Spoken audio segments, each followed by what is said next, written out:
तो इस लेक्चर में हम बात करेंगे फाइनेंस अकाउंट्स असिस्टेंट का जो साइंस का सिलेबस है उसको हम यहाँ से स्टार्ट करेंगे and it's something introductory lecture that I am going to take now and simply what you have to understand आपको पहले syllabus देखना है और उसके बाद जो जो चीज़ मैं कराऊंगा उस चीज़ पे आपको अच्छी तरीके से फोकस करना है और उसी के शॉर्ट नोट्स बना के आपको अपने पास रखने हैं रिवीजन के लिए and that would be enough for you people.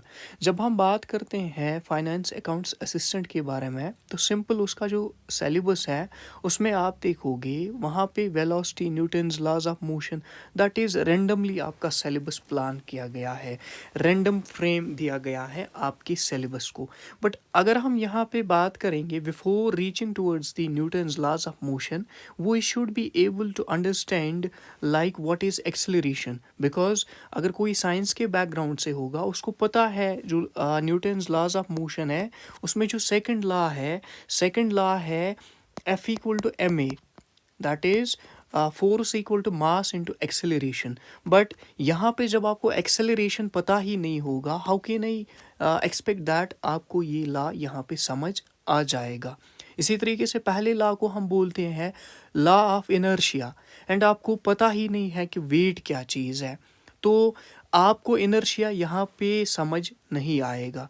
तो it's necessary for us people that we should understand from the basics, जिस तरीके से एक एल्गोरिदम बन जाएगा बिकॉज किसी भी प्रॉब्लम को सॉल्व करने के लिए हमें स्टेप्स की ज़रूरत पड़ती है एंड एक प्रोसीजर ऐसा होता है जिसमें हम स्टार्टिंग से स्टार्ट करते हैं, हम बीच में से स्टार्ट नहीं कर सकते। तो it's necessary for us people that we should understand over syllabus कि हम इस सिलेबस को किस तरीके से फ्रेम करें, कौन सा टॉपिक कहाँ पे रखे। ये चीज़ देखते हुए सबसे पहले हम स्टार्ट करेंगे फिजिकल क्वांटिटी से।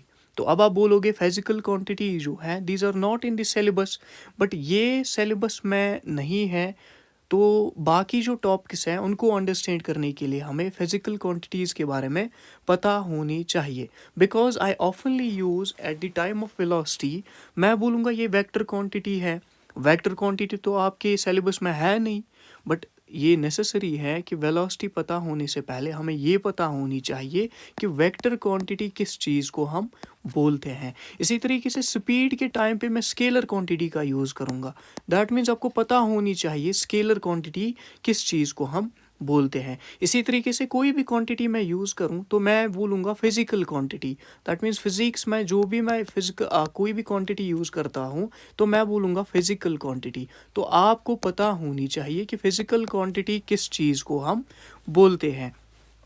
तो इसी अकॉर्डिंग मैंने ये लेक्चर जो है ये मैंने इस तरीके से फ्रेम किए हैं कि आपका जो सिलेबस है वो तो हो जाएगा एंड अलॉन्ग विद दैट आपको यहाँ पे थोड़ा एक्स्ट्रा जो भी सिलेबस में डालना है उस चीज़ को यहाँ पे मैं इन्फ्यूज़ करके इनकॉर्पोरेट करके आपको हर एक चीज़ सिखा के चलूँगा। And at the end of the lecture आपको इस नोट की PDF भी मिलेगी and along with that you will get a MCQ PDF, आपको DPP मिलेगी जिसको हम बोलते हैं daily practising problem. That will help you to understand your conceptual strength, like आपकी कंसेप्चुअल डेप्थ कितनी है, कितना कॉन्सेप्ट आपको समझ आया। उस चीज़ को आप तब तक टेस्ट नहीं कर पाओगे जब तक आप MCQ सॉल्व नहीं करोगे। So to check your level, to check the like your conceptual depth, it's necessary for you people that you should understand what you have learned and it will be simply like आपके सामने ये इसी तरीके से show होगा जब आप DPPs को सॉल्व करोगे, जब आप MCQs को सॉल्व करोगे यहाँ पे। तो starting with the physical quantity, मैं स्टार्ट करूँगा फिजिकल क्वांटिटी से because velocity, acceleration, Newton's laws of motion या कोई भी चीज़ अंडरस्टैंड होने से पहले आपको पता होनी चाहिए कि फिजिकल क्वांटिटी किस क्वांटिटी को हम बोलते हैं। तो starting with the physical quantity की अगर हम बात करते हैं, क्वांटिटी मतलब that can be measured and physical मतलब जिसको हम टच कर सकते हैं या जिसका कोई वैल्यू हो, that means something which is measurable. कोई भी क्वांटिटी जो कि मेजरेबल होती है उसी को मैं फिजिकल क्वांटिटी यहाँ पे बोलता हूँ। तो साइंस में अगर मेरे पास कोई क्वांटिटी है जिसको मैं मेजर कर सकता हूँ, उसको मैं यहाँ पे क्या बोलूँगा, उसको मैं बोलूँगा physical quantity, and I will call it physical quantity, something which is measurable. Now अगर क्वांटिटी है, इसको मैं मेजर करूँगा, मेजरिंग के बेस पे यहाँ पे मैं देखूँगा इसका एक यूनिट भी होगा जिसमें मैं इसको मेजर कर सकता हूँ। ये यूनिट लेस भी हो सकती है, दैट मीन्स इसका यूनिट नहीं भी हो सकता है। लाइक एग्जाम्पल यूनिट की बात करेंगे, अगर हम मास की बात करते हैं, मास का यूनिट है यहाँ पे, मास का यूनिट क्या है, मास का यूनिट है केजी। इसी तरीके से अगर मैं बात करता हूँ यहाँ पे यूनिटलेस क्वांटिटी की, यूनिटलेस क्वांटिटी क्या है, यूनिटलेस क्वांटिटी की बात अगर हम करेंगे, वो सिंपली रेशो होता है, like refractive index. Refractive index की अगर हम बात करेंगे, वो भी क्या है, वो भी एक यूनिटलेस क्वांटिटी है, दैट इज़ ऑल्सो है यूनिटलेस क्वांटिटी। अगर हम रिफ्रैक्टिव इंडेक्स की बात करेंगे, वो है यूनिटलेस क्वांटिटी। इसी तरीके से हम बात करेंगे ये जो फिज़िकल क्वांटिटीज़ है, हम इन फिजिकल क्वांटिटीज़ को यहाँ पे दो टाइप्स के क्वांटिटीज़ में डिवाइड कर सकते हैं। लाइक फिजिकल क्वांटिटीज़ जो है, इनको मैं फंडामेंटल बोलता हूँ, इनको मैं फंडामेंटल बोलता हूँ। That means I can call it fundamental, and simply I can call it non fundamental physical quantities, non fundamental physical quantities. तो यहाँ पे जब हम बात करते हैं फंडामेंटल क्वांटिटीज़ या नॉन फंडामेंटल क्वांटिटीज़, ये क्या होती है, फंडामेंटल क्वांटिटीज़ का मतलब क्या है, ये होती है non derivative quantities, non derivative. That means ये किसी से हम डिराइव नहीं करते, एंड साथ में हम क्या देखेंगे, जब हम ये किसी से डिराइव नहीं करेंगे, दैट मीन्स ये इंडिपेंडेंट होती है, ये इंडिपेंडेंट होती है यहाँ पे, इंडिपेंडेंट, दैट मीन्स ये डिपेंडेंट नहीं होती है किसी पे, बल्कि इंडिपेंडेंट होती है। एंड इसमें अगर हम बात करेंगे फंडामेंटल क्वांटिटीज़ में, फंडामेंटल क्वांटिटीज़ में हम देखेंगे टोटल में हमें 7 क्वांटिटीज़ ऐसी है जो कि फंडामेंटल है इनके नेचर में। These are those quantities which are fundamental in its nature. हम देखेंगे क्या क्या है, जैसे हम देखेंगे अमाउंट ऑफ सबस्टेंस, या इसी तरीके से हम देखेंगे मास है, इसी तरीके से यहाँ पे हम देखेंगे टाइम है, किसी से डिराइव नहीं करते, इसी तरीके से हम देखेंगे लेंथ, हम देखेंगे यहाँ पे टेम्परेचर है, हम देखेंगे यहाँ पे टेम्परेचर के साथ साथ हम देखेंगे अमाउंट ऑफ सबस्टेंस,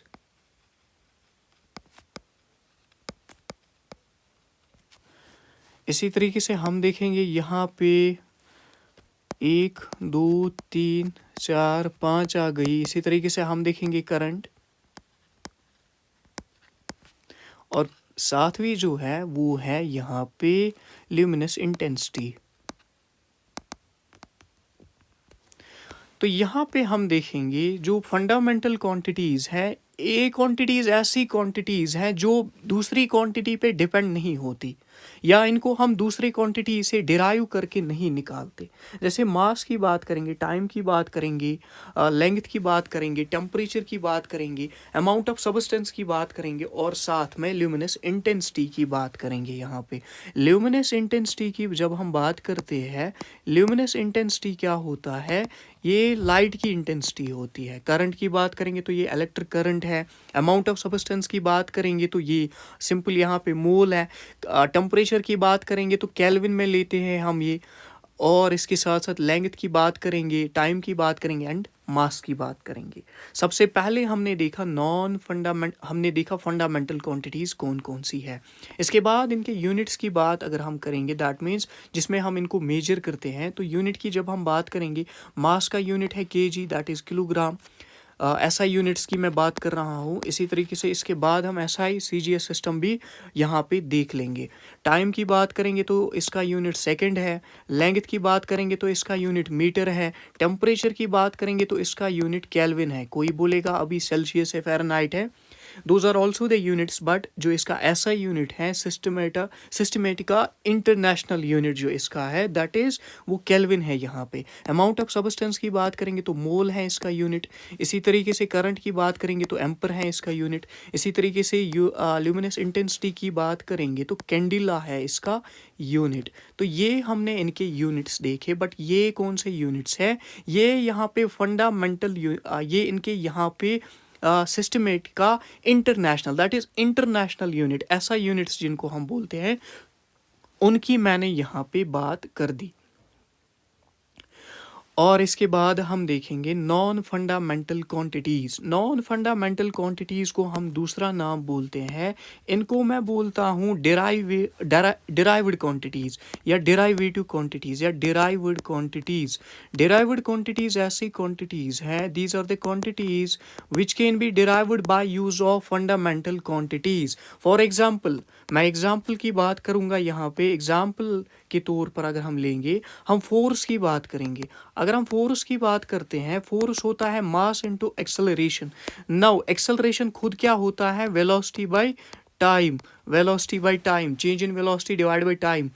तो यहाँ से हम क्या देखेंगे, जो फोर्स है ये एक डिराइव्ड क्वांटिटी है जिसको मैंने डिराइव किया कहाँ से, मास एंड एक्सेलरेशन से। मास तो फंडामेंटल क्वांटिटीज़ है, एक्सेलरेशन की बात करेंगे तो एक्सेलरेशन क्या है, ये खुद से एक डिराइव्ड क्वांटिटी है।